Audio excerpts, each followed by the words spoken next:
Hello friends, ತಮಗೆಲ್ಲರಿಗೂ ಕೂಡ ಜ್ಞಾನಕಾಶಿ ಅಕಾಡೆಮಿಗೆ ಸ್ವಾಗತ. ಈ ಒಂದು ಕ್ಲಾಸ್ನಲ್ಲಿ 9ನೇ ತರಗತಿಯ ರಚನೆಗಳು ಚಾಪ್ಟರ್ಗೆ ಸಂಬಂಧಿಸಿದ ಎಕ್ಸಸೈಸ್ 11.2 ಡಿಸ್ಕಸ್ ಮಾಡೋಣ. ಅದಕ್ಕೂ ಮುಂಚೆ ಈ ಚಾನಲ್ಗೆ ನೀವೇನಾದರೂ ಹೊಸಬರಾಗಿದ್ದರೆ ದಯವಿಟ್ಟು ನಮ್ಮ ಚಾನಲ್ಗೆ ಸಬ್ಸ್ಕ್ರೈಬ್ ಮಾಡ್ಕೊಳ್ಳಿ.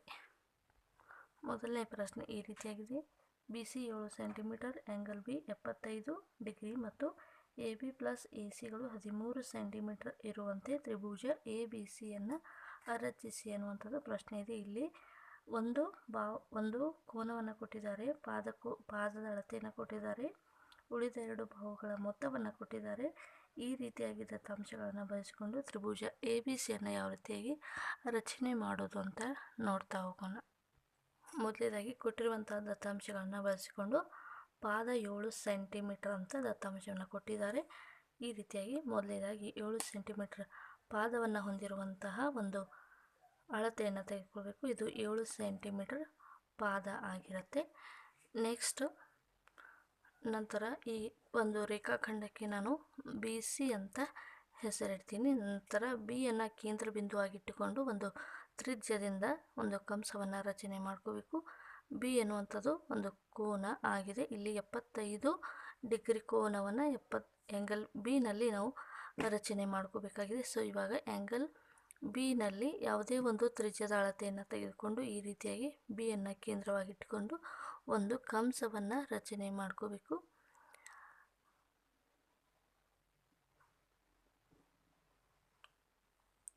ಇವಾಗ BC ಎನ್ನುವಂಥ ರೇಖೆ ಮೇಲೆ ಒಂದು ಛೇದ ಬಿಂದು ಸಿಗುತ್ತೆ. ಇಲ್ಲಿ ಯಾವುದೇ ರೀತಿಯಾದ ತ್ರಿಜ್ಯವನ್ನು ಬದಲಾಯಿಸದೆ ಈ ರೀತಿಯಾಗಿ ಇನ್ನೊಂದು ಕಂಸವನ್ನು ರಚನೆ ಮಾಡ್ಕೋಬೇಕು. ನಂತರ ಇದು 60 ಡಿಗ್ರಿ ಆಗಿರುತ್ತೆ. ನಮಗೆ ಬೇಕಾಗಿರುವಂಥದ್ದು 75 ಡಿಗ್ರಿ. ಸೊ ಈ ಒಂದು ಛೇದ ಬಿಂದುವನ್ನು ನಾವು ತ್ರಿಜ್ಯವನ್ನು ಬದಲಾಯಿಸದೆ ಇನ್ನೊಂದು ಕಂಸವನ್ನು ರಚನೆ ಮಾಡ್ಕೋಬೇಕು ಈ ರೀತಿಯಾಗಿ. ನಂತರ ಇಲ್ಲಿ ಇದೇ ಒಂದು ಕಂಸದ ತ್ರಿಜ್ಯವನ್ನು ತೆಗೆದುಕೊಂಡು ಇಲ್ಲಿ ಈ ರೀತಿಯಾಗಿ ಒಂದು ಕಂಸ ಛೇದಕವನ್ನು ರಚನೆ ಮಾಡ್ಕೋಬೇಕು. ಕೇಂದ್ರ ಬಿಂದುವನ್ನು ಈ ರೀತಿಯಾಗಿ ತೆಗೆದುಕೊಂಡು ಇಲ್ಲಿ ನಮಗೆ ಸಿಗುವಂತಹ ಬಿಂದುವನ್ನು Bಗೆ ಜೋಡಿಸೋಣ. ಇವಾಗ 90 ಡಿಗ್ರಿ ಕೋನ ನಮಗೆ Bನಲ್ಲಿ ಸಿಗತ್ತೆ. ಇದು 60 ಡಿಗ್ರಿ ಆಗಿರುತ್ತೆ. ಇವಾಗ ಇವುಗಳಿಗೆ ಒಂದು ಹೆಸರನ್ನು ಇಡೋದಾದರೆ ಇದು P ಅಂತ ಅಂದ್ಕೋಣ. QR P ಮತ್ತು Q ಮತ್ತು R ಬಿಂದುಗಳಿಂದ ಇಲ್ಲಿ ಒಂದು ಛೇದ ಬಿಂದುವನ್ನು ರಚನೆ ಮಾಡ್ಕೊಂಡ್ವಿ. ಇದರಿಂದ ಇಲ್ಲಿ ನಮಗೆ 90 ಡಿಗ್ರಿ ಸಿಗುತ್ತೆ. ಇವಾಗ BQ ಅನ್ನು ಜಾಯಿನ್ ಮಾಡೋಣ. BQ ಅನ್ನು ಜಾಯಿನ್ ಮಾಡಿದಾಗ ಇದು 60 ಡಿಗ್ರಿ ಕೋನ ಆಗಿರುತ್ತೆ. ನಮಗೆ ಬೇಕಾಗಿರುವಂಥದ್ದು 75 ಡಿಗ್ರಿ. ಇವಾಗ QR ಈ ಬಿಂದುವಿಗೆ ನಾವು S ಅಂತ ಹೇಳಿ ಕರೆಯೋಣ. ಮತ್ತು ಈಗ Q ಮತ್ತು S ಬಿಂದುಗಳನ್ನು ಕೇಂದ್ರವಾಗಿಟ್ಟುಕೊಂಡು ಇನ್ನೊಂದು ಕಂಸವನ್ನು ರಚನೆ ಮಾಡ್ಕೋಣ.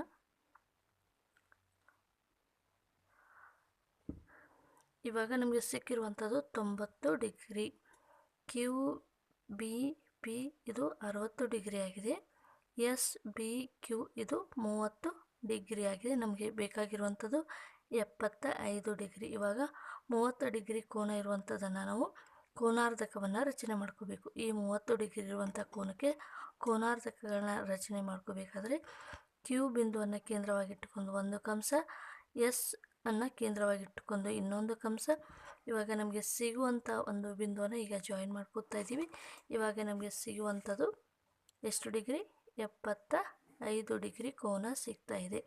ಓಕೆ, ಇವಾಗ ಇದು 15, ಇದು 15, ಟೋಟಲಾಗಿ 30 ಡಿಗ್ರಿ ಕೋನ ಇದೆ. 60 + 15 ಎಷ್ಟಾಗುತ್ತೆ? 75 ಡಿಗ್ರಿ ನಮಗೆ ಕೋನ ಸಿಗುತ್ತೆ. ಇವಾಗ ಆ್ಯಂಗಲ್ B ಏನಾಯಿತು? 75 ಡಿಗ್ರಿ ಕೋನ ನಮಗೆ ಸಿಗ್ತಾ ಇದೆ. ನೆಕ್ಸ್ಟ್ ಇವಾಗ ಏನು ಮಾಡಬೇಕಂದ್ರೆ ಈ 75 ಡಿಗ್ರಿ ಕೋನ ಇರುವಂಥದ್ದನ್ನು ನಾವು ಇನ್ನಷ್ಟು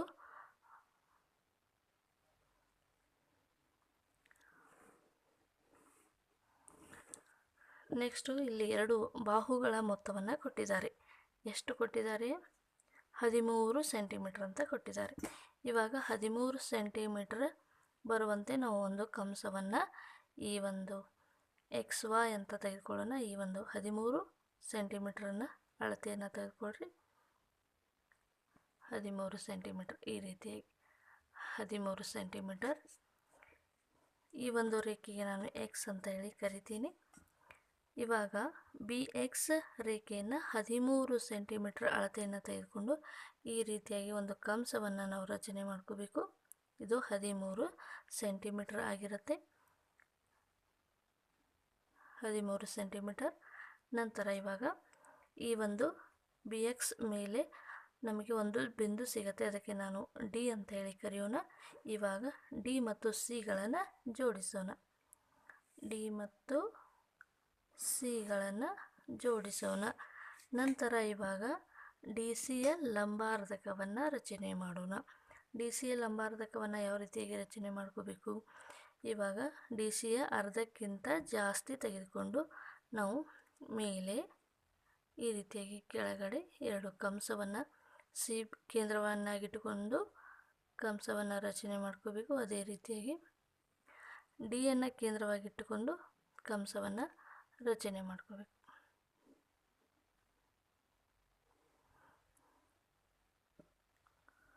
ಇವಾಗ ನಮಗೆ ಸಿಗುವಂಥ ಎರಡು ಬಿಂದುಗಳನ್ನು ಏನು ಮಾಡಬೇಕಂದ್ರೆ ಇವಾಗ ಲಂಬಾರ್ಧಕವನ್ನು ನಾವೀಗ ಜೋಡಿಸಬೇಕು.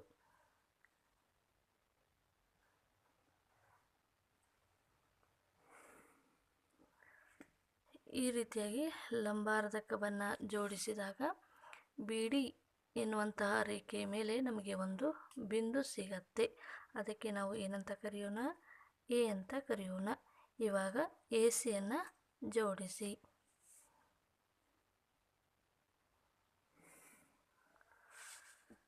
ಎ ಸಿಯನ್ನು ಜೋಡಿಸಿದಾಗ ನಮಗೆ ಬೇಕಾಗಿರುವಂಥ ತ್ರಿಭುಜ ಎ ಬಿ ಸಿ ಇದಾಗಿರುತ್ತೆ. ಓಕೆ, ಇವಾಗ ಬಿ ಸಿ ಅನ್ನುವಂಥದ್ದು 7 ಸೆಂಟಿಮೀಟರ್ ಇದೆ. ಇವಾಗ A B plus A C ಎರಡನ್ನು ಕೂಡಿದಾಗ 13 ಸೆಂಟಿಮೀಟರ್ ನಮಗೆ ಅಳತೆ ಸಿಗುತ್ತೆ. ಈ ರೀತಿಯಾಗಿ ನಾವು ಕೊಟ್ಟಿರುವಂಥ ದತ್ತಾಂಶಗಳನ್ನು ಬಳಸಿಕೊಂಡು ಒಂದು ಅಪೇಕ್ಷಿತ ತ್ರಿಭುಜವನ್ನು ಯಾವ ರೀತಿಯಾಗಿ ರಚನೆ ಮಾಡೋದು ಅಂತ ನೋಡಿದ್ದೀವಿ. ಇವಾಗ ನೆಕ್ಸ್ಟ್ ಕ್ವಶನ್ ನೋಡೋಣ. ನಂತರ ಎರಡನೇ ಪ್ರಶ್ನೆ, B C 8 centimetre, angle B 45 degree ಮತ್ತು A B minus A C = 3.5 centimetre ಇರುವಂತೆ ತ್ರಿಭುಜ ಎ ಬಿ ಸಿಯನ್ನು ರಚಿಸಿ ಅಂತ ಕೊಟ್ಟಿದ್ದಾರೆ. ಇಲ್ಲಿ ಪಾದವನ್ನು ಕೊಟ್ಟಿದ್ದಾರೆ, ಪಾದ ಕೋನವನ್ನು ಕೂಡ ಕೊಟ್ಟಿದ್ದಾರೆ. ಇಲ್ಲಿ ಉಳಿದ ಎರಡು ಬಾಹುಗಳ ಮೊತ್ತವನ್ನು ಕೊಟ್ಟಿದ್ದರು. ಇವಾಗ ಉಳಿದ ಎರಡು ಬಾಹುಗಳ ವ್ಯತ್ಯಾಸವನ್ನು ಕೊಟ್ಟಿದ್ದಾರೆ. ಇವಾಗ ಮೊತ್ತವನ್ನು ಕೊಟ್ಟಾಗ ಯಾವ ರೀತಿಯಾಗಿ ಸಾಲ್ವ್ ಮಾಡೋದು, ಯಾವ ರೀತಿಯಾಗಿ ತ್ರಿಭುಜವನ್ನು ರಚನೆ ಮಾಡೋದು ಅಂತ ತಿಳ್ಕೊಂಡ್ರಿ. ಇವಾಗ ಎರಡು ಬಾಹುಗಳ ವ್ಯತ್ಯಾಸವನ್ನು ಕೊಟ್ಟಾಗ ಯಾವ ರೀತಿಯಾಗಿ ತ್ರಿಭುಜವನ್ನು ರಚನೆ ಮಾಡೋದು ಅಂತ ನೋಡ್ತಾ ಹೋಗೋಣ. ಮೊದಲನೇದಾಗಿ ಬಿ ಸಿ ಪಾದ 8 ಸೆಂಟಿಮೀಟರ್ ಅನ್ನು ಅಳತೆಯನ್ನು ತೆಗೆದುಕೋಬೇಕು. ಓಕೆ, ಇವಾಗ ಆರಂಭಿಕ ಬಿಂದು ಬಿ ಆಗಿರಲಿ. ಬಿ ಸಿ ರೇಖೆ 8 ಸೆಂಟಿಮೀಟರ್ ಇದೆ. ನಂತರ ಏನನ್ನು ಹೇಳಿದ್ದಾರೆ? ಆ್ಯಂಗಲ್ ಬಿ ಎನ್ನುವಂಥದ್ದು 45 ಡಿಗ್ರಿ ಆಗಿರಬೇಕು. ಯಾವ ರೀತಿಯಾಗಿ 45 ಡಿಗ್ರಿ ಕೋನವನ್ನು ರಚನೆ ಮಾಡ್ಕೋಬೇಕು ಅಂತ ನಾವು ನೋಡ್ತಾ ಹೋದರೆ ಹಿಂದಿನ ಒಂದು ಕ್ಲಾಸ್ನಲ್ಲಿ ಆಲ್ರೆಡಿ ಡಿಸ್ಕಸ್ ಮಾಡಿದ್ದೀನಿ. 90 ಡಿಗ್ರಿ 60 ಡಿಗ್ರಿ ಯಾವ ರೀತಿಯಾಗಿ ರಚನೆ ಮಾಡೋದು ಅಂತ. ಅದೇ ರೀತಿಯಾಗಿ ನಾವು ರಚನೆಯನ್ನು ಮಾಡ್ಕೋಬೇಕು. ಮೊದಲನೇದಾಗಿ ಬಿಯನ್ನು ಕೇಂದ್ರವಾಗಿಟ್ಟುಕೊಂಡು 2 ಸೆಂಟಿಮೀಟರ್ ತ್ರಿಜ್ಯವಿರುವಂತೆ ನಾವು ಒಂದು ಕಂಸವನ್ನು ರಚನೆ ಮಾಡ್ಕೋಬೇಕು. ಬಿಯನ್ನು ಕೇಂದ್ರವಾಗಿಟ್ಟುಕೊಂಡು 2 ಸೆಂಟಿಮೀಟರ್ ತ್ರಿಜ್ಯವುಳ್ಳ ಒಂದು ಕಂಸವನ್ನು ರಚನೆ ಮಾಡ್ಕೋಬೇಕು. ಇವಾಗ ಬಿ ಸಿಯ ಮೇಲೆ ಒಂದು ಬಿಂದು ಸಿಗುತ್ತೆ. ಇಲ್ಲಿ ತ್ರಿಜ್ಯವನ್ನು ಬದಲಾಯಿಸಿದೆ ನಾವು ಇನ್ನೊಂದು ಕಂಸವನ್ನು ರಚನೆ ಮಾಡ್ಕೋಬೇಕು. ಇದು 60 ಡಿಗ್ರಿ ಆಗಿರುತ್ತೆ. ಈ ಛೇದಿಸಿದ ಬಿಂದುವಿಗೆ ಇನ್ನೊಂದು ಕಂಸವನ್ನು ರಚನೆ ಮಾಡ್ಕೋಬೇಕು. ಇವಾಗ ಈ ಎರಡು ಕಂಸ ಛೇದಕಗಳನ್ನು ರಚನೆ ಮಾಡಿದಾಗ ನಮಗೆ ಇಲ್ಲಿ 90 ಡಿಗ್ರಿ ಕೋನ ಎನ್ನುವಂಥದ್ದು ಸಿಗತ್ತೆ. ಓಕೆ, ಇವಾಗ 90 ಡಿಗ್ರಿ ಕೋನ ಸಿಕ್ಕಿದಾದರೆ ಇದಕ್ಕೆ ನಾವು ಕೋನಾರ್ಧಕವನ್ನು ರಚನೆ ಮಾಡ್ಕೋಬೇಕು. ಕೋನಾರ್ಧಕ ಅಂದರೆ ಈ ಬಿ ಸಿಯ ಮೇಲೆ ಸಿಕ್ಕಿರುವಂಥ ಈ ಬಿಂದುವಿಗೆ ಪಿ ಅಂತ ಹೇಳಿ ಕರೆಯೋಣ. ಇವಾಗ ಇದನ್ನು ಕ್ಯೂ ಅಂತ ಹೇಳಿ ಕರೆಯೋಣ. ಪಿ ಮತ್ತು ಕ್ಯೂಗಳನ್ನು ಕೇಂದ್ರವಾಗಿಟ್ಟುಕೊಂಡು ಈ ಎರಡು ಕೋನಾರ್ಧಕವನ್ನು ರಚನೆ ಮಾಡ್ಕೋಣ. ಓಕೆ, ಇವಾಗ ಸಿಕ್ಕಿರುವಂತಹ ಬಿಂದುವಿಗೆ ನಾವು 45 ಡಿಗ್ರಿ ನಮಗೆ ಇಲ್ಲಿ ಆ್ಯಂಗಲ್ ಬಿನಲ್ಲಿ 45 ಡಿಗ್ರಿ ಕೋನ ಸಿಗತ್ತೆ. ಇದು 45 ಡಿಗ್ರಿ ಆಗಿರುತ್ತೆ. ಇವಾಗ ಬಿ ಸಿಯಿಂದ ಮುಂದುವರೆದ ಒಂದು ರೇಖೆಯನ್ನು ನಾನು ಬಿ ಎಕ್ಸ್ ಅಂತ ಹೇಳಿ ಕರೆಯೋಣ. ಓಕೆ, ಇದಕ್ಕೆ ಬಿ ಎಕ್ಸ್ ಅಂತ ಹೇಳಿ ಕರೆಯೋಣ. ಇವಾಗ ನಮಗೆ ವ್ಯತ್ಯಾಸವನ್ನು ಕೊಟ್ಟಿದ್ದರು. ಎಷ್ಟಿದೆ ವ್ಯತ್ಯಾಸ? 3.5 ಸೆಂಟಿಮೀಟ್ರ್ ಅಂತ ಇದೆ. 3.5 ಸೆಂಟಿಮೀಟ್ರ್ ಅಂತ ಇದೆ. ಬಿ ಎಕ್ಸ್ ಮೇಲೆ 3.5 ಸೆಂಟಿಮೀಟ್ರ್ ಒಂದು ಕಂಸವನ್ನು ನಾನಿಲ್ಲಿ ಮಾರ್ಕ್ ಮಾಡ್ತಾ ಇದ್ದೀನಿ. 3.5 ಸೆಂಟಿಮೀಟ್ರ್ ಇರುವಂತೆ. ಇವಾಗ ಈ ಒಂದು ಬಿಂದುವಿಗೆ ನಾನು ಡಿ ಅಂತ ಹೇಳಿ ಕರೆಯೋಣ. ಇವಾಗ ಡಿ ಸಿಯನ್ನು ಜೋಡಿಸೋಣ.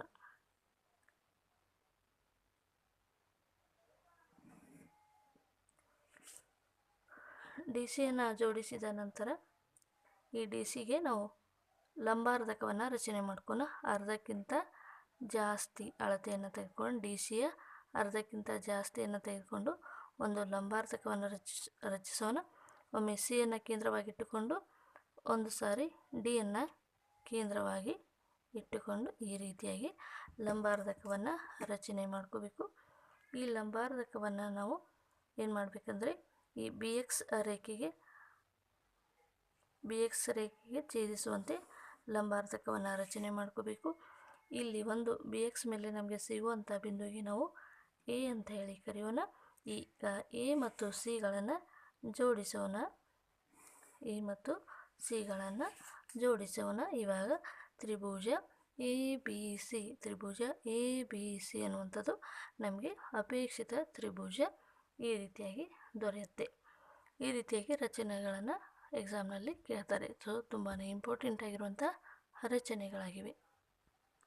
ಮೂರನೇ ಪ್ರಶ್ನೆ, Q R 6 centimetre, angle Q 60 degree ಇದೆ ಮತ್ತು P R minus P Q 2 centimetre ಇರುವಂತೆ ತ್ರಿಭುಜ ಪಿ ಕ್ಯೂ ಆರನ್ನು ರಚಿಸಿ ಎನ್ನುವಂಥದ್ದು ಮೂರನೇ ಪ್ರಶ್ನೆ ಇದೆ. ಯಾವ ರೀತಿಯಾಗಿ ರಚನೆ ಮಾಡೋದಂತ ನೋಡ್ತಾ ಹೋಗೋಣ. ಮೊದಲೇ ಒಂದು ಸ್ಟೆಪ್ ಏನಪ್ಪ ಅಂದರೆ ಕ್ಯೂ ಆರ್ 6 ಸೆಂಟಿಮೀಟರ್ ಅಂತ ಕೊಟ್ಟಿದ್ದಾರೆ. Q R 6 centimetre. Okay, Q R 6 centimetre. ನಂತರ ಇಲ್ಲಿ ಕ್ಯೂನಲ್ಲಿ ನಾವು 60 ಡಿಗ್ರಿ ಕೋನವನ್ನು ರಚನೆ ಮಾಡ್ಕೋಬೇಕು. ಯಾವುದೇ ಒಂದು ಅಳತೆಯ ತ್ರಿಜ್ಯವನ್ನು ತೆಗೆದುಕೊಂಡು ಆ್ಯಂಗಲ್ ಕ್ಯೂನ ಮೇಲಿಟ್ಟು ಒಂದು ಕಂಸವನ್ನು ರಚನೆ ಮಾಡ್ಕೋಬೇಕು. ಈ ಕಂಸವು ಕ್ಯೂ ಆರನ್ನು ಛೇದಿಸಿದ ಬಿಂದುವಿನಿಂದ ನಾವು ತ್ರಿಜ್ಯವನ್ನು ಬದಲಾಯಿಸದೆ ಕಂಸದ ಮೇಲೆ ಇನ್ನೊಂದು ಕಂಸವನ್ನು ರಚನೆ ಮಾಡ್ಕೋಬೇಕು. ಈ ರೀತಿಯಾಗಿ ಏನು ಕಟ್ಟಾಗಿರುವಂಥ ಬಿಂದು ಇರುತ್ತೆ ಅದನ್ನು ನಾವು ಈ ರೀತಿಯಾಗಿ ಜೋಡಿಸ್ಕೋಬೇಕು. ಇದಕ್ಕೆ ಕ್ಯೂ ಎಕ್ಸ್ ಅಂತ ಹೇಳಿ ಕರೆಯೋಣ. ಇವಾಗ ಕ್ಯೂ ಇಲ್ಲಿ ನಮಗೆ ವ್ಯತ್ಯಾಸವನ್ನು ಕೊಟ್ಟಿರ್ತಾರೆ. ಇವಾಗ ನಮಗೆ ಎಕ್ಸ್ ಕ್ಯೂ ಆರ್ ಎನ್ನುವಂಥದ್ದು 60 ಡಿಗ್ರಿ ಕೋನ ಸಿಗತ್ತೆ. P R minus P Q 2 centimetre ಅಂತ ಕೊಟ್ಟಿದ್ದಾರೆ.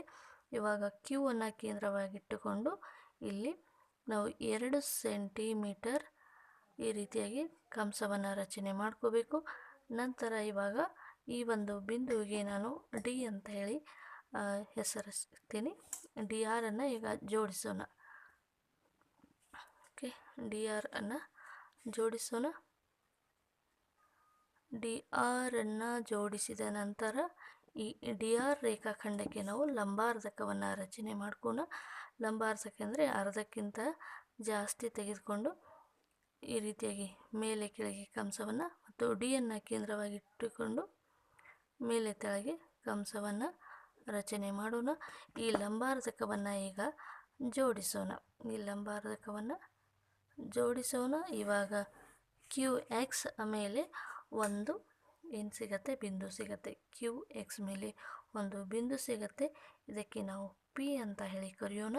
ಇವಾಗ ಪಿ ಮತ್ತು ಆರ್ಗಳನ್ನು ಜೋಡಿಸೋಣ.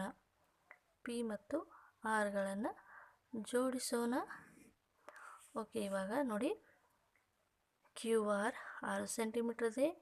ಪಿ ಕ್ಯೂ ಆರ್ ಅಥವಾ ಈ ಕ್ಯೂ ಆ್ಯಂಗಲ್ ಏನಿದೆ 60 ಡಿಗ್ರಿ ಇದೆ. ಪಿ ನೋಡಿ, ಇವಾಗ ಪಿ ಆರನ್ನು ಅಳತೆ ಮಾಡಿ, ಪಿ ಕ್ಯೂ ಅನ್ನು ಕೂಡ ಅಳತೆ ಮಾಡಿ, P R minus P Q ಮಾಡಿದಾಗ ನಮಗೆ 2 ಸೆಂಟಿಮೀಟರ್ ಉಳಿಯುತ್ತೆ. ಸೊ ಈ ರೀತಿಯಾಗಿ ನಮಗೆ ಅಪೇಕ್ಷಿತ ತ್ರಿಭುಜ ಪಿ ಕ್ಯೂ ಆರ್ ಸಿಗತ್ತೆ. ಓಕೆ, ಇವಾಗ ಅಳತೆ ಮಾಡಿ ನೋಡೋಣ. ಓಕೆ, ಇವಾಗ ಪಿ ಆರನ್ನು ಅಳತೆ ಮಾಡಿ ನೋಡೋಣ. ಇದು 5 ಸೆಂಟಿಮೀಟರ್ ಇದೆ. ಪಿ ಕ್ಯೂವನ್ನು ಅಳತೆ ಮಾಡಿ. ಇದು 3 ಸೆಂಟಿಮೀಟರ್ ಇದೆ. P R minus P Q ಅಂದರೆ 5ರಲ್ಲಿ 3 ಮೈನಸ್ ಮಾಡಿ 2 ಸೆಂಟಿಮೀಟ್ರ್ ಉಳಿಯುತ್ತೆ. ಈ ರೀತಿಯಾಗಿ ನಮಗೆ ಅಪೇಕ್ಷಿತವಾಗಿರುವಂಥ ತ್ರಿಭುಜ ಪಿ ಕ್ಯೂ ಆರನ್ನು ರಚನೆ ಮಾಡಬೇಕು. ಓಕೆ, ನೆಕ್ಸ್ಟ್ ಕ್ವಶನನ್ನು ನೋಡೋಣ. ನೆಕ್ಸ್ಟ್ 4ನೇ ಪ್ರಶ್ನೆ. Angle Y 30 degree, angle Z 90 degree ಮತ್ತು X Y plus Y Z plus Z X 11 centimetre ಇರುವಂತೆ ತ್ರಿಭುಜ ಎಕ್ಸ್ ವೈ ಜೆಡನ್ನು ರಚಿಸಿ. ಓಕೆ, ಇವಾಗ 4ನೇ ಪ್ರಶ್ನೆಯ ಪರಿಹಾರವನ್ನು ನೋಡೋಣ. y equals to 30 degree, z equal to 90 degree, X Y plus Y Z plus Z X equal to 11 centimetre ಇರುವಂತೆ X Y Z ತ್ರಿಭುಜವನ್ನು ರಚಿಸಿ ಎನ್ನುವಂಥದ್ದು ಪ್ರಶ್ನೆ ಇದೆಯೇ. ಇವಾಗ X Y Y X Z X ಎಲ್ಲವನ್ನು ಕೂಡಿದಾಗ 11 ಸೆಂಟಿಮೀಟರ್ ಅಂತ ಇದೆ.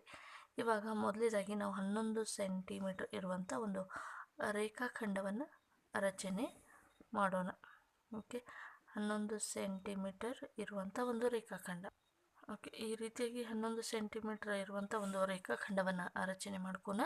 ಇದಕ್ಕೆ ಒಂದು ಬದಿಗೆ ಎ, ಇನ್ನೊಂದು ಬದಿಗೆ ಎ ಬಿ ಅಂತ ನಾವು ಏನನ್ನು ಮಾರ್ಕನ್ನು ಮಾಡ್ಕೋಣ. ನಂತರ ಇಲ್ಲಿ y ಈಕ್ವಲ್ಸ್ ಟು 30 ಡಿಗ್ರಿ ಅಂತ ಎಂದಿದ್ದಾರೆ, z ಈಕ್ವಲ್ಸ್ ಟು 90 ಡಿಗ್ರಿ ಅಂತ ಎಂದಿದ್ದಾರೆ. ಹಾಗಾದರೆ ನಾವೀಗ ಮೊದಲೇದಾಗಿ 30 ಡಿಗ್ರಿ ಆ್ಯಂಗಲನ್ನು ತೆಗೆದುಕೊಂಡು ಯಾವುದಾದ್ರೂ ಒಂದು ಅಳತೆಯ ತ್ರಿಜ್ಯವನ್ನು ತೆಗೆದುಕೊಳ್ಳೋಣ.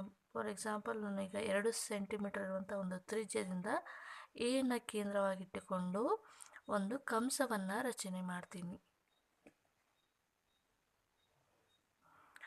ನಂತರ ಈ ಒಂದು ಕಂಸದಲ್ಲಿ ಈ ಎ ಬಿಂದುವಿಗೆ ನಾನು 30 ಡಿಗ್ರಿ ಕೋನ ಉಂಟಾಗುವ ಹಾಗೆ ಮಾರ್ಕನ್ನು ಮಾಡ್ತೀನಿ. ಇವಾಗ ಎ ಬಿ ರೇಖಾಖಂಡದ ಮೇಲೆ ಒಂದು ಬಿಂದು ಸಿಗುತ್ತೆ. ಆ ಒಂದು ಬಿಂದುವಿನ ಮೇಲೆ ಇಟ್ಟು ಈ ಕಂಸವನ್ನು ನಾವು ಈ ರೀತಿಯಾಗಿ ಕಟ್ ಮಾಡೋಣ. ಯಾವುದೇ ರೀತಿಯಾದ ತ್ರಿಜ್ಯವನ್ನು ಬದಲಾಯಿಸ್ತದೆ. ಇವಾಗ ನಮಗೆ ಇದು 60 ಡಿಗ್ರಿ ಕೋನ ಸಿಗುತ್ತೆ. 60 ಡಿಗ್ರಿ ಇರುವಂಥ ಒಂದು ಕೋನ ಸಿಗುತ್ತೆ. ನಂತರ ಇದನ್ನು ಜಾಯಿನ್ ಮಾಡೋಣ. 60 ಡಿಗ್ರಿ ತಂದಾಗ ಈ ರೀತಿಯಾಗಿ 60 ಡಿಗ್ರಿ ಆ್ಯಂಗಲ್ ನಮಗೆ ಸಿಗ್ತಾ ಇದೆ. ಇವಾಗ ನಮಗೆ ಬೇಕಾಗಿರುವಂಥದ್ದು 30 ಡಿಗ್ರಿ. ಇವಾಗ ಈ ಒಂದು ರೇಖಾಖಂಡದಲ್ಲಿ ನಾವೀಗ ಏನು ಮಾಡಬೇಕಪ್ಪ ಅಂದರೆ ಒಂದು ಕೋನಾರ್ಧಕವನ್ನು ರಚನೆ ಮಾಡ್ಕೋಣ. 60 ಡಿಗ್ರಿಯ ಕೋನಾರ್ಧಕವನ್ನು ಇವಾಗ ಈ ಒಂದು ಬಿಂದುವಿನ ಮೇಲೆ ಇಟ್ಟು ಈ ರೀತಿಯಾಗಿ ಕಂಸವನ್ನು ರಚನೆ ಮಾಡೋಣ.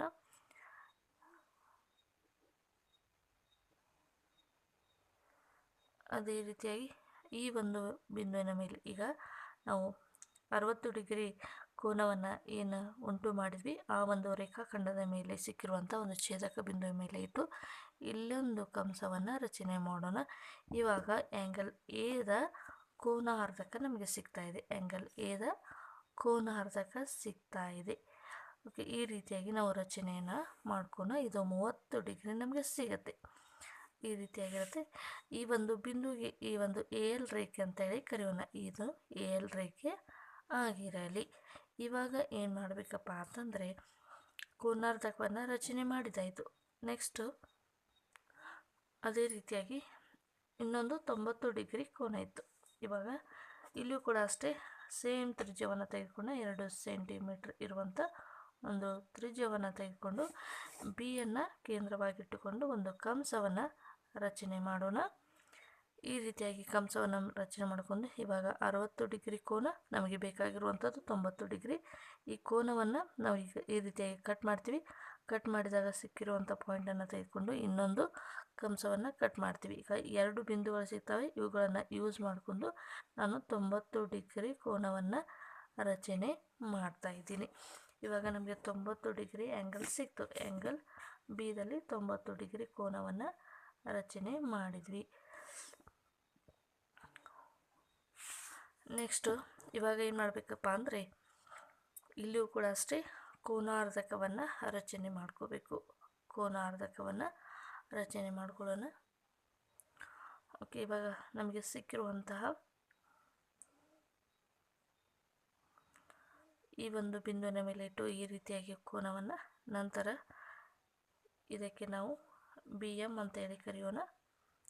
ಈ ಬಿಂದುವಿಗೆ ಬಿ ಎಮ್ ರೇಖಾಖಂಡದ ಮೇಲೆ ಸಿಕ್ಕಿರುವಂತಹ ಛೇದ ಬಿಂದುವಿನ ಮೇಲೆ ಇಟ್ಟು ಇನ್ನೊಂದು ಕಂಸವನ್ನು ರಚಿಸೋಣ.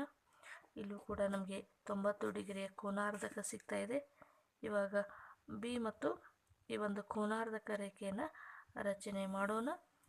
ನೋಡಿ, ಎ ಬಿಂದುವಿನಲ್ಲಿ ಸಿಕ್ಕಿರುವಂಥ ಕೋನಾರ್ಧಕ, ಬಿ ಬಿಂದುವಿನಲ್ಲಿ ಸಿಕ್ಕಿರುವಂಥ ಕೋನಾರ್ಧಕ ಎರಡೂ ಛೇದಿಸಿರುವಂತಹ ರೇಖೆಗೆ ನಾನು ಏನಂತ ಕರಿತೀನಿ? ಎಕ್ಸ್ ಅಂತ ಹೇಳಿ ಕರಿತೀನಿ. ಆ್ಯಂಗಲ್ ಎ ಮತ್ತು ಆ್ಯಂಗಲ್ ಬಿಗಳ ನಡುವೆ ಸಿಕ್ಕಿರುವಂಥ ಕೋನಾರ್ಧಕಗಳ ಛೇದ ಬಿಂದುವಿಗೆ ನಾನು ಎಕ್ಸ್ ಅಂತ ಹೇಳಿ ಮಾರ್ಕನ್ನು ಮಾಡಿದ್ದೀನಿ. ಇವಾಗ ಏನು ಮಾಡಬೇಕಪ್ಪ ಅಂದರೆ ಎ ಎಕ್ಸ್ದ ಲಂಬಾರ್ಧಕವನ್ನು ರಚನೆ ಮಾಡೋಣ. ಲಂಬಾರ್ಧಕ ಅಂದರೆ ಈ ಎ ಎಕ್ಸ್ ರೇಖಾಖಂಡ ಏನಿರುತ್ತೆ ಅದರ ಅರ್ಧಕ್ಕಿಂತ ಜಾಸ್ತಿ ತೆಗೆದುಕೊಂಡು ಎರಡು ಮೇಲೆ ಮತ್ತು ಕೆಳಗೆ ಎರಡು ಕಂಸಗಳನ್ನು ರಚನೆ ಮಾಡ್ಕೋಬೇಕು. ಈ ರೀತಿಯಾಗಿ ಮೇಲೆ ಒಂದು, ಕೆಳಗೆ ಒಂದು, ಈ ರೀತಿಯಾಗಿ ಕಂಸಗಳನ್ನು ರಚನೆ ಮಾಡ್ಕೋಬೇಕು. ಎಯನ್ನು ಕೇಂದ್ರವಾಗಿಟ್ಟುಕೊಂಡು, ಅದೇ ರೀತಿಯಾಗಿ ಎಕ್ಸನ್ನು ಕೇಂದ್ರವಾಗಿಟ್ಟುಕೊಂಡು ಈ ರೀತಿಯಾಗಿ ಕಂಸ ಬಿಂದು, ಎರಡೂ ರೇಖೆ ಕಂಸ ಬಿಂದು ನಮಗೆ ಸಿಗುತ್ತೆ. ಇವಾಗ ಏನು ಮಾಡಬೇಕಂಬ ಈ ರೀತಿಯಾದ ಒಂದು ಲಂಬಾರ್ಧಕ ನಮಗೆ ಸಿಗುತ್ತೆ. ಈ ಎರಡು ಲಂಬಾರ್ಧಕಗಳನ್ನು ಈ ರೀತಿಯಾಗಿ ಜೋಡಿಸೋಣ. ನಂತರ ಏನು ಮಾಡಬೇಕಪ್ಪ ಅಂದರೆ ಬಿ ಮತ್ತು ಎಕ್ಸ್ಗಳ ಲಂಬಾರ್ಧಕ, ಬಿ ಎಕ್ಸ್ ರೇಖಾಖಂಡದ ಲಂಬಾರ್ಧಕವನ್ನು ರಚನೆ ಮಾಡೋಣ. ಇವಾಗ ಬಿ ಎಕ್ಸ್ದ ಅರ್ಧಕ್ಕಿಂತ ಜಾಸ್ತಿ ತೆಗೆದುಕೊಂಡು ಈ ರೀತಿಯಾಗಿ ಕಂಸಗಳನ್ನು ರಚನೆ ಮಾಡ್ಕೋಬೇಕು. ನಂತರ ಎಕ್ಸನ್ನು ಕೇಂದ್ರವಾಗಿಟ್ಟುಕೊಂಡು ಈ ರೀತಿಯಾಗಿ ಕಂಸವನ್ನು ರಚನೆ ಮಾಡ್ಕೋಬೇಕು. ಕಂಸ ಬಿಂದುಗಳು ಸಿಗ್ತವೆ ಎರಡೂ ಕಡೆಗೂ ಕೂಡ. ಓಕೆ, ಈ ಎರಡು ಬಿಂದುಗಳು ನಮಗೆ ಎಲ್ಲಿ ಸಿಗ್ತಾ ಇದ್ದಾವೆ? ಈ ರೀತಿಯಾಗಿ ಸಿಗ್ತಾ ಇದ್ದಾವೆ. ಈ ಎರಡೂ ರೇಖೆಗಳನ್ನು ನಾನೀಗ ಜಾಯಿನ್ ಮಾಡ್ತೀನಿ.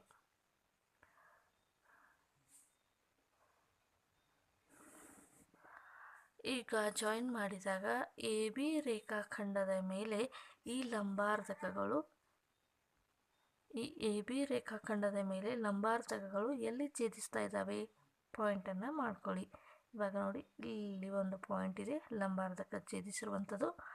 ಇವಾಗ ಎ ಎಕ್ಸ್ನ ಲಂಬಾರ್ಧಕ ಛೇದಿಸಿರುವಂಥ ಬಿಂದು ಇಲ್ಲಿದೆ. ಇವಾಗ ಇದನ್ನು ಜಾಯಿನ್ ಮಾಡೋಣ. ಓಕೆ, ಜಾಯಿನ್ ಮಾಡಿದಾಗ ನಮಗೆ ಸಿಗುವಂಥದ್ದು ಎಕ್ಸ್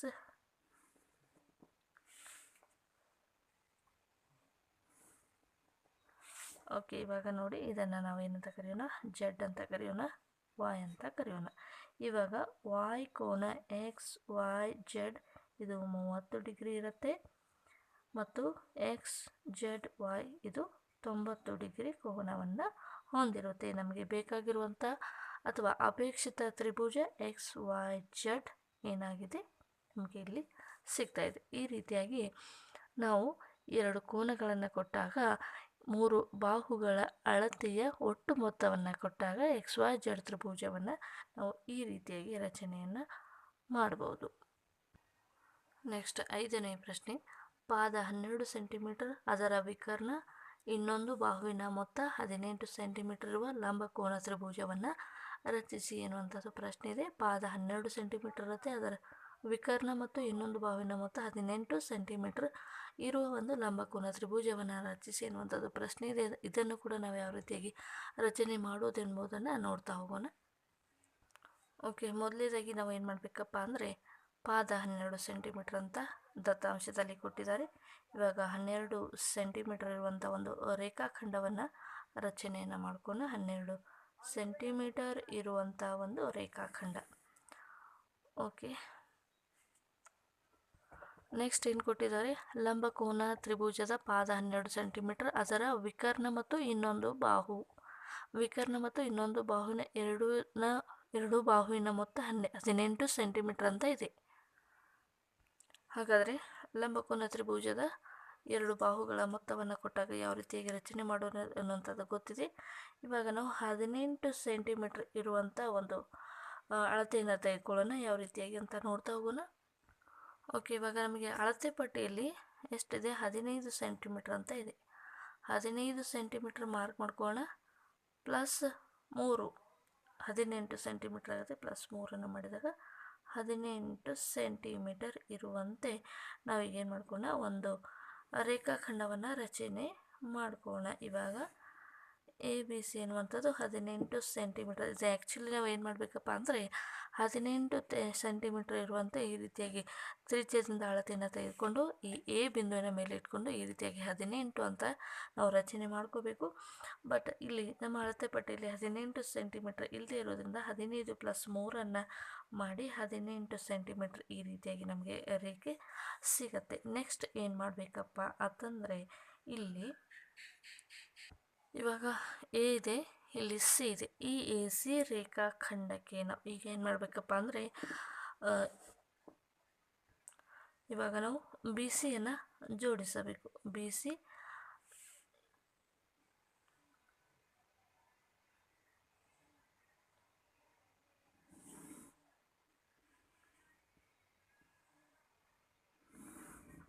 ಸಿಯನ್ನು ಈ ರೀತಿಯಾಗಿ ನಾವು ಜೋಡಿಸಬೇಕು. ನಂತರ ಜೋಡಿಸಿ ಏನು ಮಾಡಬೇಕಪ್ಪ ಅಂತಂದರೆ ನಾವು ಈ ಒಂದು ಬಿ ಸಿ ರೇಖಾಖಂಡದ ಲಂಬಾರ್ಧಕವನ್ನು ರಚನೆ ಮಾಡಿ ಇವಾಗ ಬಿ ಸಿಯನ್ನು ಜೋಡಿಸಬೇಕು. ಇದರ ಒಂದು ಲಂಬಾರ್ಧಕವನ್ನು ರಚನೆ ಮಾಡ್ಕೋಬೇಕು. ಯಾವ ರೀತಿಯಾಗಿ ಅಂದರೆ ಬಿ ಸಿಯ ಅಳತೆಯ ಅರ್ಧಕ್ಕಿಂತ ಜಾಸ್ತಿ ಒಂದು ತ್ರಿಜ್ಯವನ್ನು ತೆಗೆದುಕೊಂಡು ಈ ರೀತಿಯಾಗಿ ಕಂಸವನ್ನು ನಾವು ರಚನೆ ಮಾಡ್ಕೋಬೇಕು. ಒಂದು ಸಾರಿ ಬಿಯನ್ನು ಕೇಂದ್ರವಾಗಿಟ್ಟುಕೊಂಡು ಇನ್ನೊಂದು ಸಾರಿ ಸಿಯನ್ನು ಕೇಂದ್ರವಾಗಿಟ್ಟುಕೊಂಡು ಈ ರೀತಿಯಾಗಿ ತ್ರಿಜ್ಯವನ್ನು ನಾವು ಕಂಸವನ್ನು ರಚನೆ ಮಾಡ್ಕೋಬೇಕು. ಇಲ್ಲಿ 2 ಬಿಂದುಗಳು ಸಿಗ್ತವೆ ನಮಗೆ. ಈ ರೀತಿಯಾಗಿ ಬಿಂದುಗಳನ್ನು ಮಾರ್ಕ್ ಮಾಡ್ಕೋಬೇಕು. ಈ 2 ಲಂಬಾರ್ಧಕದ ಪಾಯಿಂಟ್ ಏನು ಸಿಕ್ಕಿರ್ತವೆ ಈ 2 ನಾವೀಗ ಜೋಡಿಸಬೇಕು.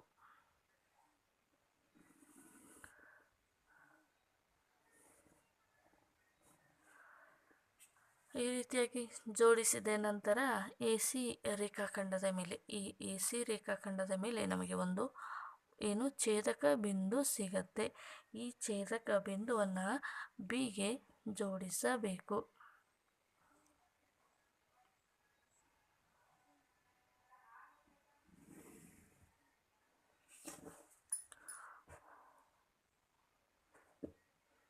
ಸಾರಿ, ನಿಮಗೆ ಮೊದಲೇದಾಗಿ ಹೇಳಬೇಕಾಗಿತ್ತು, ಬಟ್ ಇಲ್ಲಿ ಒಂದು ಪಾಯಿಂಟ್ ಮಿಸ್ ಆಗಿದೆ. ಸೊ ಇವಾಗ ಮೊದಲೇದಾಗಿ 12 ಸೆಂಟಿಮೀಟರ್ ಇರುವಂಥ ಒಂದು ರೇಖಾಖಂಡವನ್ನು ಎ ಬಿ ರೇಖಾಖಂಡವನ್ನು ತೆಗೆದುಕೊಂಡ್ರಿ. ಲಂಬಕೋನ ತ್ರಿಭುಜ ಅಂತ ಅಂದಿದ್ರು. ಓಕೆ, ಲಂಬಕೋನ ತ್ರಿಭುಜ ಅಂದರೆ ನಾವು ಯಾವ ರೀತಿಯಾಗಿ ತಗೋಬೇಕಾಗಿತ್ತು, ಇಲ್ಲಿ ಯಾವುದೇ ರೀತಿಯಾದ ಒಂದು ಕಂಸವನ್ನು ಒಂದು ತ್ರಿಜ್ಯವನ್ನು ಯಾವುದೇ ಒಂದು ಅಳತೆಯ ಒಂದು ತ್ರಿಜ್ಯವನ್ನು ತೆಗೆದುಕೊಂಡು ಈ ರೀತಿಯಾಗಿ ಕಂಸವನ್ನು ರಚನೆ ಮಾಡಿಕೊಂಡು ಇಲ್ಲಿ ತ್ರಿಜ್ಯವನ್ನು ಬದಲಾಯಿಸದೆ ಒಂದು ಕಂಸವನ್ನು ರಚನೆ ಮಾಡ್ಕೋಬೇಕು. ಇಲ್ಲಿ ಕೂಡ ಅಷ್ಟೇ ಒಂದು ಕಂಸವನ್ನು ರಚನೆ ಮಾಡ್ಕೋಬೇಕು. ನಂತರ ಏನು ಮಾಡಬೇಕಪ್ಪ ಅಂದರೆ ಈ ರೀತಿಯಾಗಿ 2 ಬಿಂದುಗಳಿಂದ ಒಂದು ಲಂಬಕೋನ ತ್ರಿಭುಜವನ್ನು ನಾವು ರಚನೆ ಮಾಡ್ಕೋಬೇಕಾಗಿತ್ತು. ಈ ಒಂದು ಪಾಯಿಂಟ್ ಇಲ್ಲಿ ಮಿಸ್ ಆಗಿದೆ. ಸೊ ಈ ರೀತಿಯಾಗಿ ಲಂಬಕೋನ ತ್ರಿಭುಜವನ್ನು ರಚನೆ ಮಾಡ್ಕೊಂಡ್ಮೇಲೆ ಈ ಲಂಬಕೋನ ಏನು ಸಿಗತ್ತೆ, ಲಂಬ ರೇಖೆ ಇದು 18 ಸೆಂಟಿಮೀಟರ್ ಇರಬೇಕು. 18 ಸೆಂಟಿಮೀಟರ್ ನಂತರ ಇಲ್ಲಿ ಸಿಯನ್ನು ಏನು ಮಾಡಬೇಕಪ್ಪ ಅಂದರೆ ಸಿ ಬಿಂದುವನ್ನು ಇಲ್ಲಿ ಬಿಗೆ ಜೋಡಿಸಬೇಕು. ಈ ಬಿ ಸಿ ರೇಖೆಯ ಲಂಬಾರ್ಧಕವನ್ನು ರಚನೆ ಮಾಡ್ಕೋಬೇಕು. ಇಲ್ಲಿ 2 ರೇಖೆಗಳನ್ನು ಜೋಡಿಸಿದ ನಂತರ ಈ ಲಂಬಾರ್ಧಕ ಎ ಸಿಯ ಮೇಲೆ ಎಲ್ಲಿ ಕಟ್ಟಾಗತ್ತೆ ಆ ಒಂದು ಬಿಂದುವನ್ನು ಬಿಗೆ ಜೋಡಿಸಬೇಕು. ನಮಗೆ ಈಗ ಬೇಕಾಗಿರುವಂಥ ಅಪೇಕ್ಷಿತ ಲಂಬಕೋನ ತ್ರಿಭುಜ ನಮಗೆ ಸಿಗುತ್ತೆ. ಇದಕ್ಕೆ ನಾವು ಏನಂತ ಕರೆಯೋಣ, ಎ ಬಿ ಸಿ ಲಂಬಕೋನ ತ್ರಿಭುಜ ನಮಗೆ ಈಗ ಸಿಗ್ತಾ ಇದೆ. ನೋಡಿ, ಎಲ್ಲ ಪಾದ 12 ಸೆಂಟಿಮೀಟರ್ ಇದೆ, ವಿಕರ್ಣ ಮತ್ತು ಇನ್ನೊಂದು ಬಾವಿನ ಮೊತ್ತ 18 ಸೆಂಟಿಮೀಟರ್ ಇದೆ. ಇವಾಗ ಎಲ್ಲವನ್ನೂ ಕೂಡಿದಾಗ 18 ಪ್ಲಸ್ 12 ಎರಡನ್ನೂ ಕೂಡಿದಾಗ ನಮಗೆ ಎಷ್ಟು ಸಿಗಬೇಕು, 30 ಸೆಂಟಿಮೀಟರ್ ಸಿಗಬೇಕು. ಇವಾಗ ಅಳತೆಯನ್ನು ಮಾಡಿ ನೋಡಿ, ಅಷ್ಟು ಸೆಂಟಿಮೀಟರ್ ನಮಗೆ ನೋಡಿ. ಇವಾಗ ನಮಗೆ ಎ ಬಿ = 12 ಸೆಂಟಿಮೀಟರ್ ಅಂತ ಆಲ್ರೆಡಿ ಕೊಟ್ಟಿದ್ದಾರೆ. ಇದು 12 ಸೆಂಟಿಮೀಟರ್ ಇದೆ. ನೆಕ್ಸ್ಟ್ ಇವಾಗ ಬಿ ಸಿಯ ಉದ್ದವನ್ನು ನೋಡೋಣ. ಇದು 13 ಸೆಂಟಿಮೀಟರ್ ಅಂತ ಇದೆ. 12 ಪ್ಲಸ್ 13 ಪ್ಲಸ್ ಎ ಸಿ ಎಷ್ಟಿದೆ, 5 ಸೆಂಟಿಮೀಟರ್ ಇದೆ. ಓಕೆ, ಟೋಟಲ್ ಆಗಿ 30 ಸೆಂಟಿಮೀಟರ್ ಬರುವಂಥ ಸುತ್ತಳತೆಯನ್ನು ಹೊಂದಿರುವಂಥ ಒಂದು ತ್ರಿಭುಜ ನಮಗೆ ಸಿಗ್ತಾ ಇದೆ. ಈ ರೀತಿಯಾಗಿ ಪಾದ 12 ಸೆಂಟಿಮೀಟರ್, ವಿಕರ್ಣ ಮತ್ತು ಇನ್ನೊಂದು ಬಾವಿನ ಮೊತ್ತ 18 ಸೆಂಟಿಮೀಟರ್ ಕೊಟ್ಟಾಗ ಲಂಬಕೋನ ತ್ರಿಭುಜವನ್ನು ಯಾವ ರೀತಿಯಾಗಿ ರಚನೆ ಮಾಡೋದು ಅಂತ ನಾವು ನೋಡಿದ್ವಿ. ಇವಾಗ 9ನೇ ತರಗತಿಯ ರಚನೆಗಳು ಚಾಪ್ಟರ್ಗೆ ಸಂಬಂಧಿಸಿದ ಎಲ್ಲ ಎಕ್ಸಸೈಸ್ ಮತ್ತು ಎಕ್ಸಾಂಪಲ್ಗಳು ಇಲ್ಲಿಗೆ ಕಂಪ್ಲೀಟ್ ಆಯಿತು. ಮುಂದಿನ ಒಂದು ತರಗತಿಯಲ್ಲಿ ಮುಂದಿನ ಒಂದು ಚಾಪ್ಟರ್ನ ವಿಡಿಯೋ ಸರಣಿಗಳೊಂದಿಗೆ ನಿಮ್ಮೊಂದಿಗೆ ಭೇಟಿಯಾಗೋಣ. ಅಲ್ಲಿವರೆಗೂ ನಮ್ಮ ಚಾನಲ್ ವೀಕ್ಷಣೆ ಮಾಡ್ತಾಯಿರಿ. Thank you so much.